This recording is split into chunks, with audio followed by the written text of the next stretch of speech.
everybody to my presentation about generative AI in education. Now, before we start, I'd like to tell you all about the story. Now, this happened a few years back, and actually during this time we were very overworked. So we were given a project that was supposed to be for 4 months, and my friend, who was not with diligent type, he decided to use this new thing called ChatGPT to do his work for him. Now, in the time it took for me to drink, for example, like 9 glass of water, he would be already done with his work. That is my first time experiencing the power of AI. Now, what is AI? Essentially what AI is artificial intelligence, but what we are focusing on is generative AI, which is essentially an artificial intelligence that can generate text or images when provided with an input of mostly text. Now, these are some examples of AI platforms that some of you may know. Now, what I was trying to say during that story was that AI can be extremely powerful, but can also be used incorrectly, such as the example of my friend skipping all of the learning process. And that brings me to my question. To what extent does AI affect the mentality of high school students in Indonesia? This research correlates with 2 of the 17 Sustainable Development Goals held by the United Nations, quality education and reduce inequalities. Now, before we start doing our research, we have to first look at our literature. I found 2 peer-reviewed sources, one by me, researching educators going to the University of Adelaide, and Bundu, which researches the general AI's effects on education as a whole, from elementary all the way to higher education. Now, first of all, with Lee, they found that nearly 50% of all educators had to change their curriculum in light of generative AI. As well, 89% of educators were very concerned about AI, especially in the fields of plagiarism and the accuracy of their answers. As well, the research by Kundu shows benefits and the drawbacks from several sources. I know it can be seen, but essentially it says that AI can increase engagement, self-efficacy, and autonomy. As well, the drawbacks, it can cause an over-reliance in artificial intelligence, as well as anxiety, stress, and social isolation in very extreme cases. Let's move on to the significances of the study.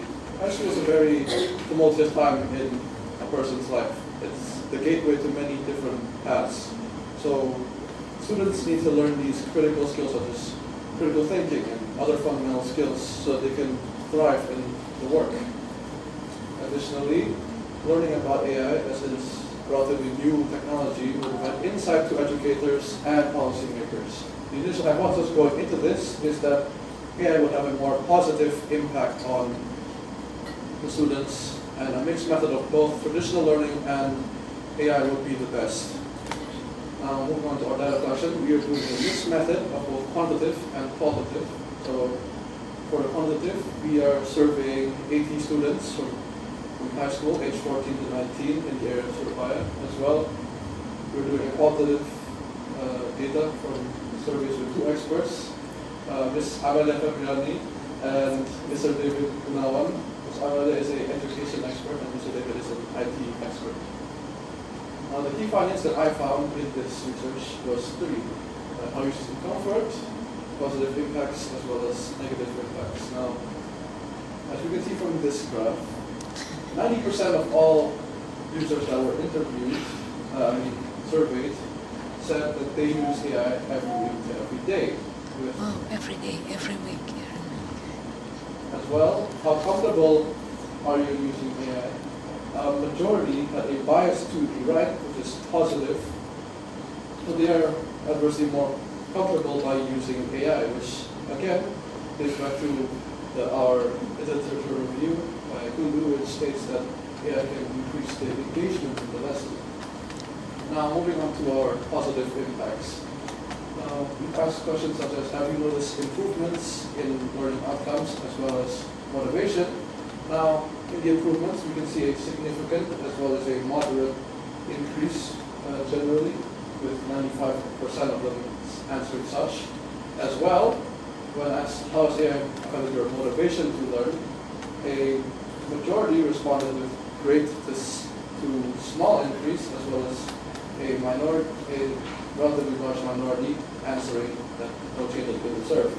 Now, this can be also put back to the literature review where it says engagement, but also can be linked to our interviews with the experts, where both of them said that AI can be used as a learning partner as well as a helper to organize data so that you can learn more easily. Now that moves on to our final part, which is our negative implications. When asked how do you feel about the accuracy of AI-generated answers, a majority did say that it was accurate most of the time, but as well a large minority, around 40%, said sometimes accurate, too often inaccurate.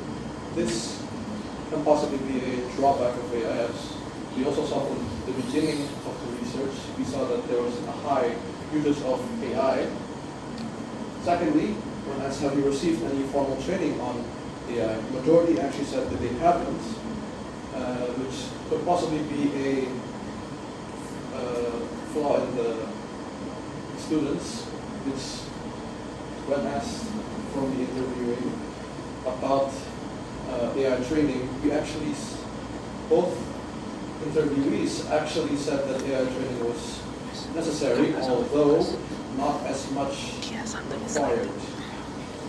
Now moving on to the overview, now we see both a positive and negative pole.